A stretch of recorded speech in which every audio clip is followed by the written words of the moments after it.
viewers to the lecture series on machine learning and explainable AI. So, earlier in this series we have seen what is the significance of the explainable AI and what are the different ways we can understand that how this XAI or the explainable AI works with different models. So, XAI has different models and also there are different machine learning algorithms which we apply on the real world data sets, and the built model, or you can say the trained model, the trained machine learning model is further used towards having these kind of explainable AI plots. So, there were different types of tools that we have seen. So, in this lecture we will start with the SHAP plots. So, SHAP is the shapely additive explanations. So, this plot, this category of XAI plot is very helpful to understand the predictions of a model towards what kind of contribution each of the feature has to the outcome of the model. So, we have earlier seen some of the codes that how to install these applications or install this XAI applications into the programming platform, and in programming platform we have seen especially through the Python programming code. So, we will carry on in the same direction, and as we already discussed that there are different plots in SHAP, different types of plots like the summary plots, the dependence plots, force plots, decision plots, and many more plots to come. So, all these plots have their own significance, like for the summary plots, it is basically the summarized performance of the model and the summarized impact of each of the feature on the model outcome. This is what we see from the summary plot. Some more information we get when we move towards the dependence plot. So, as the dependence, the name goes, it means that we get to know that one primary variable will be there and one more variable will be there that can be regarded as the secondary variable, and we can see through these kind of plots that what is the dependence relation between the primary and the secondary plots. And similarly there are many other plots to visualize the contribution of the individual features towards the model outcome, or you can say the model prediction. So, there were different SHAP plots and some inbuilt data sets also, and these data sets are basically the data sets that are already there in the SHAP library. So, needless to say that SHAP is actually a library that can be incorporated within the programming environment, and you can refer to different data sets within the SHAP library. Okay. So, this library is having a consolidated number of data sets. Now, what is the use of these data sets?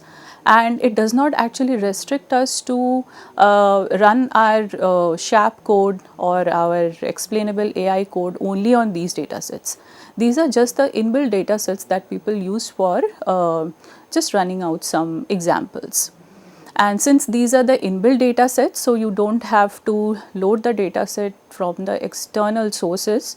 So, that saves your time and you can just give a quick understanding of how the model works given a particular data set. So, these data sets are basically input to the models. So, either you can give input from the real world space, or you can give the input directly from some of the inbuilt data sets of SHAP. Okay.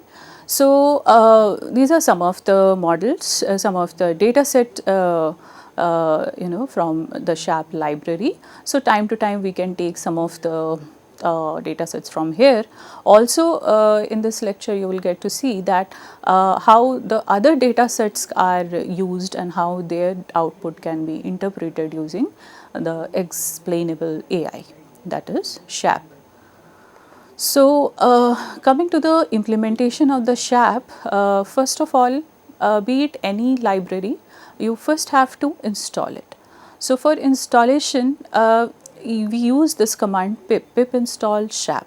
So, pip is basically the Python install packages, or sometimes it is just called pip install packages, which allows to install the libraries in the Python environment.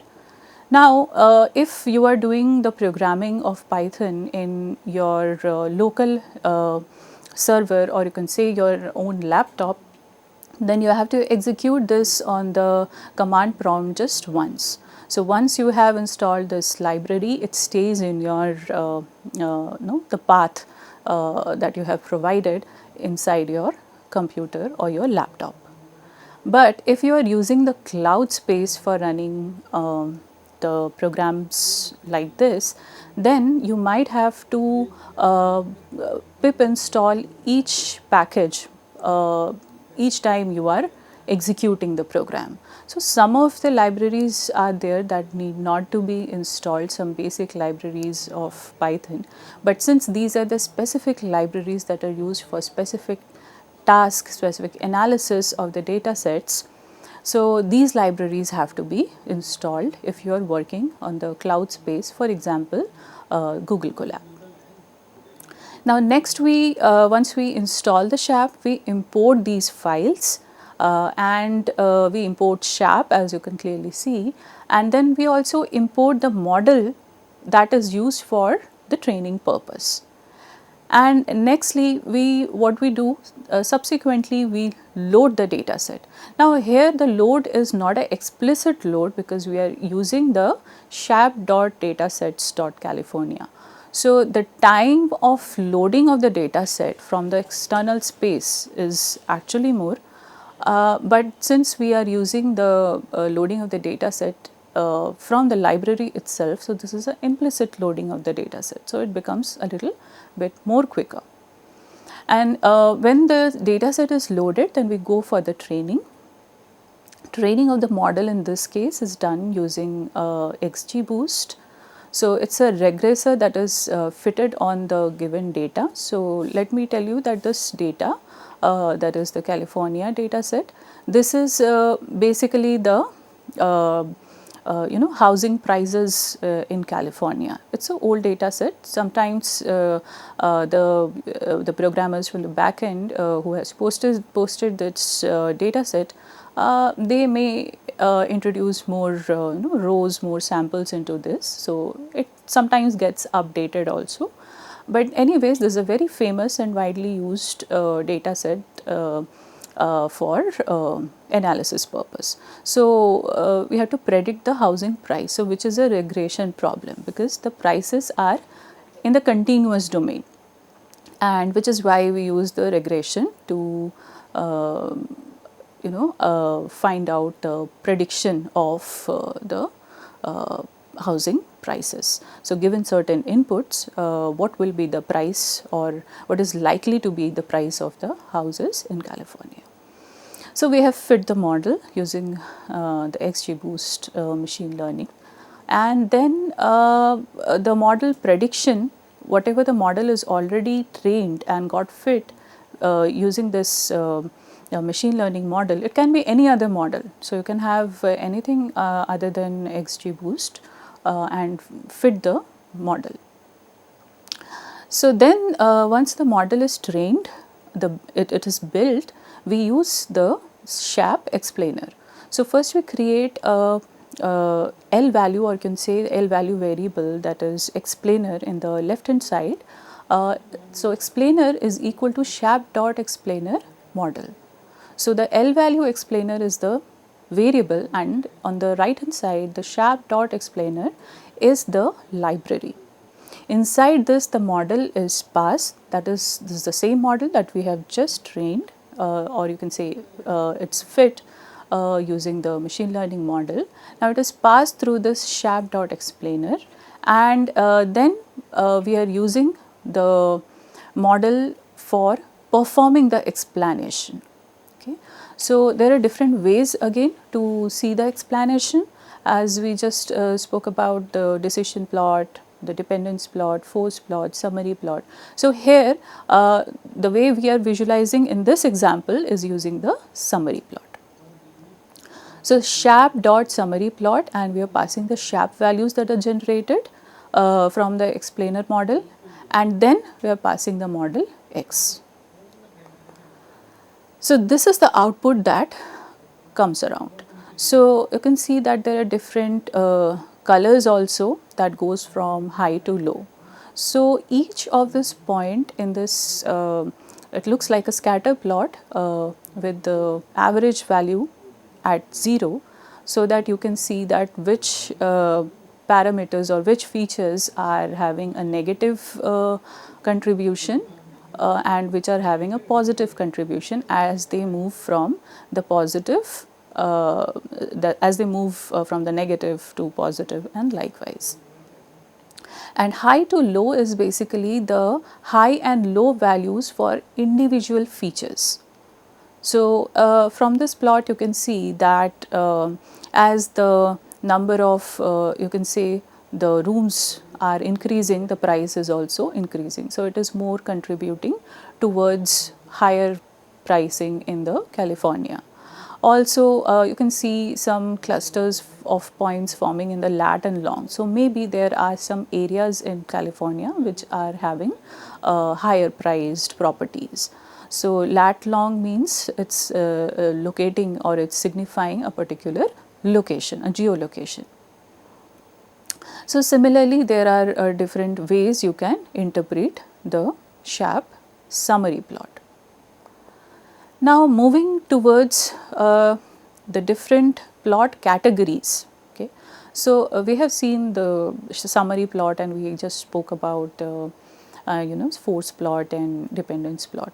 So now all these plots are actually categorized across the summary, the model summary or the model instance, what we are looking for. So either we are looking a summarized performance of the model, how on the overall model all other features are contributing, what is the summary of the contribution of each of the features. Either we are concerned with the summarized information, or maybe we are concerned with the model instance contribution. So for a particular sample, what model instance, like for a particular instance, or you can say the sample, what the set of features, how the set of features are impacting. Okay, so because of this we have two categories, the model summary and the model instance plots. So inside the model summary we have certain number of plots. So these are going to comprehend the impact of individual model features on the global prediction. So we can call this as the collective behavior of the model summary, and model instance is something that gives the instance level or the individual sample behavior. So now next, moving on from here, let's dive more deep into the model summary plots. So model summary plots are basically used for you have just seen that for the for checking out the global performance of a particular model. So in this category, the first kind of plot is your feature importance SHAP plot. So feature importance plot is a very benchmark plot in this library that gives you a general insight of how the model is working. So it highlights the global significance of each of the features with respect to the mean absolute of the specific feature over all records in the data set. Now let's understand this. So we have n number of features in a given data set. Now through this particular plot we will be able to see that how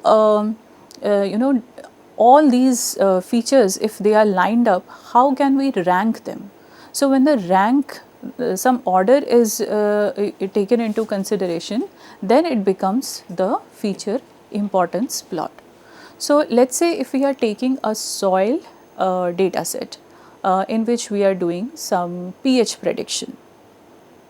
Okay, So for this we may have some features like the soil micro elements, we can have soil major elements, some basic soil properties, that how much fraction of sand or clay or silt is there. So all these features, they somehow impact the presence of pH in the soil, okay, how much it is acidic or basic. So for this we can have a feature importance plot like this as shown on the screen in the graph. So here you can see on the vertical axis there are all the types of features that we are having in the data set. So features are nothing but once again they are just the column heads if we are if you are considering a table data. Okay, in a tabular data in form of CSV or in an Excel file, all your column heads, they become the features, and the rows are basically signifying each instance. So in this plot we are having all the features in the vertical axis, and the horizontal axis is showing the SHAP values. Now what we can see here is there are some you can say some of the micro elements that are there on the top with maximum ranking, or you can say maximum importance in the model prediction. So this way it becomes very easy for the programmers or the decision makers to see that given the data that has been collected, which elements are actually responsible for increasing or decreasing the soil pH, impacting the soil pH in general. Now in this plot we are only able to see that the first feature in this model, that is Fe, which is a micro element here. So this element is having importance in the model outcome, but we are not it's not transparent to us through this plot that whether the this importance is due to because Fe is negatively imparting some contribution or positively it's imparting some contribution. So for this we move to the next plot. So this next plot is your summary SHAP plot. Summary SHAP plot is also called your bee swarm summary plot, where it does not really make use of the bars to do the bar plot, but it uses the scatter points to show the effect of each of the features, whether it is negative or positive influence. Now each of the point in the summary SHAP summary plot, it signifies a particular instance of a specific feature. So one sample is actually plotted as one scatter point. So in the scatter plot each point refers to one particular sample, and all the features that are plotted along the vertical axis, and all these features are actually having some SHAP values, and accordingly they are plotted. So a summary plot of SHAP, it looks like, as you can see on the screen. In the pH summary plot there are two micro elements that we have earlier also we have seen in the feature importance plot. So in the earlier plot we were able to see that okay, Fe and Mn had a good amount of maximum contribution. Now how this contribution, what is the nature of the contribution, that was not clear in your feature importance SHAP plot. But in summary SHAP plot you can easily see that which element is having a negative impact, which is having more of a positive impact. So there is also a color bar from low to high, you can have the colors. So if you are having the colors more towards red, that is giving you the high value. Okay. And distribution of each of the pile dots along the x axis, they are nothing but the distribution of the SHAP values of each of the features, and color is reflecting the value of the feature ranging from a smaller value to a larger value. Next comes the dependence plot. Now you can see here that there are two axes in this plot, but there is a third color bar also, but color bar we earlier also we had. But what is so special about this is here we are having a primary variable and also we are having a secondary variable. So this primary and secondary, the choice of the secondary variable is like you can yourself determine which variable to be taken in the as the secondary variable. Primary variable could be anyone. Say in most of the studies, in most of the case studies, what people do is they take the primary variable as if they are having just one dependence SHAP plot, that is they choose to give only one dependence SHAP plot, they take that feature which is having maximum importance, which they can see from the summary or the feature importance plot. They take that particular feature in the primary axis, and after this, which is the second most important, they take it as the secondary variable. Or sometimes you can do a correlation study and you can see that FE is correlated, maximum correlated to which feature, and you can also make a choice of that feature to be in the secondary axis. So FE in the primary and is there in the primary, and MN is there in the secondary axis. Okay. So there could be any value. There could be clay in the secondary axis, there could be Mn in the secondary axis, or any other soil property in the secondary axis, and you can have a different plot here in terms of the dependency plot. Okay. And also in the vertical axis you can see that the SHAP values are there. So sometimes you have seen there are certain plots where the SHAP values are in the x axis, some are in the y axis. Okay. In the dependence plot further, you can see that in this particular case study we have made a choice of Mn. Why we have chosen Mn? Because it is having the largest interaction effect, that is it's maximally correlated, maybe in this case with the primary variable. So that's why the choice was made. So you can have a different pair of primary and secondary, and you can regenerate the dependence plot to have many SHAP plots, many SHAP dependence plots, okay, for better explanation of your model. Next is the decision SHAP plot. So decision SHAP plot is basically a line plot.